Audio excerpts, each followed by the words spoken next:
Assalamualaikum, kembali lagi bersama Miss Natalia pada video pembelajaran kimia. Pada video kali ini kita akan membahas mengenai korosi. Apa yaitu korosi? Yuk kita bahas bersama-sama. Sebelumnya kita bahas terlebih dahulu untuk kompetensi dasar yang perlu diraih, yaitu menganalisis faktor-faktor yang mempengaruhi terjadinya korosi dan cara mengatasinya, kemudian mengajukan gagasan untuk mencegah dan mengatasi terjadinya korosi. Adapun tujuan pembelajaran kita, peserta didik dapat menganalisis faktor-faktor yang memengaruhi terjadinya korosi, serta dapat merancang dan melakukan percobaan sederhana dari rumah tentang faktor-faktor yang memengaruhi terjadinya korosi. Adapun topik yang akan kita bahas yaitu mengenai proses terjadinya korosi. Dalam kehidupan sehari-hari, kita sering menjumpai alat-alat berbahan dasar logam, seperti paku, alat-alat bangunan, jembatan, rel kereta api, pagar rumah, dan lain-lain. Pada mulanya, alat-alat tersebut terlihat mengkilap, namun lama-kelamaan alat-alat tersebut mengkarat dan mengalami kerusakan. Hal ini disebabkan karena adanya proses elektrokimia yang membuat kerusakan pada logam. Secara awam, peristiwa ini dikenal dengan istilah perkaratan atau korosi. Korosi adalah suatu reaksi antara logam dengan faktor lingkungannya, yaitu oksigen dan air. Mekanisme korosi secara umum, logam menjadi anoda dan mengalami oksidasi, sedangkan faktor lingkungan menjadi katoda dan tereduksi. Korosi menghasilkan karat berupa senyawa oksida atau karbonat yang berupa hidrat. Mengapa korosi dapat terjadi pada logam? Proses korosi pada logam terjadi karena sifat logam yang mudah teroksidasi dan biasanya terjadi pada permukaan logam yang tidak seluruhnya homogen. Contohnya, korosi pada permukaan besi. Lalu bagaimana ya proses terjadinya korosi besi? Yuk kita simak pada animasi berikut. Pada gambar berikut ini terdapat batang besi, kemudian terdapat tetesan air. Jika terjadi kontak antara besi dengan air, maka akan mempercepat proses terjadinya perkaratan. Reaksi perkaratan merupakan reaksi redoks, maka terdapat daerah anoda dan terdapat daerah katoda. Di anoda akan terjadi oksidasi dan melepaskan elektron. Berikut adalah reaksinya.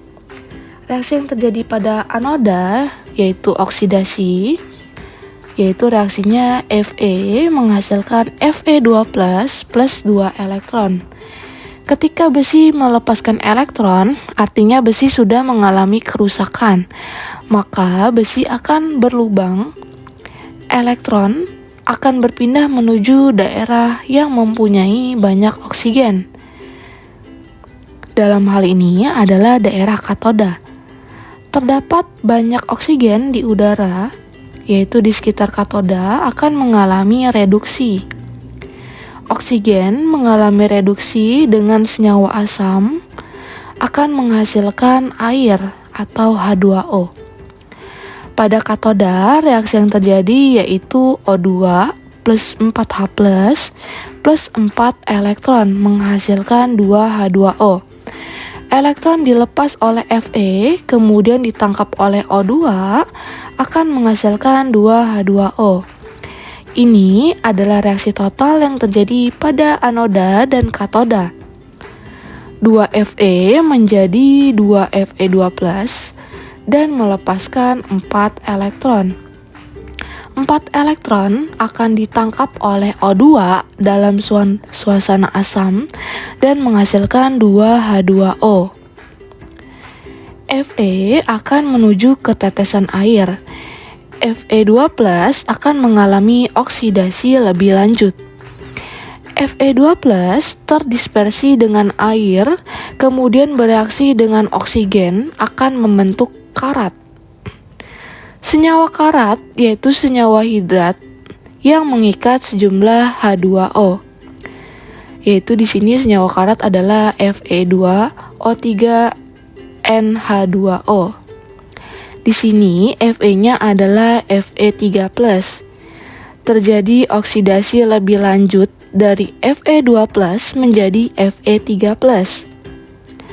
Berikut adalah reaksi perkaratannya, yaitu 2Fe2+ ditambah dengan setengah O2 plus 2 plus N H2O menghasilkan Fe2O3 NH2O plus 4H+.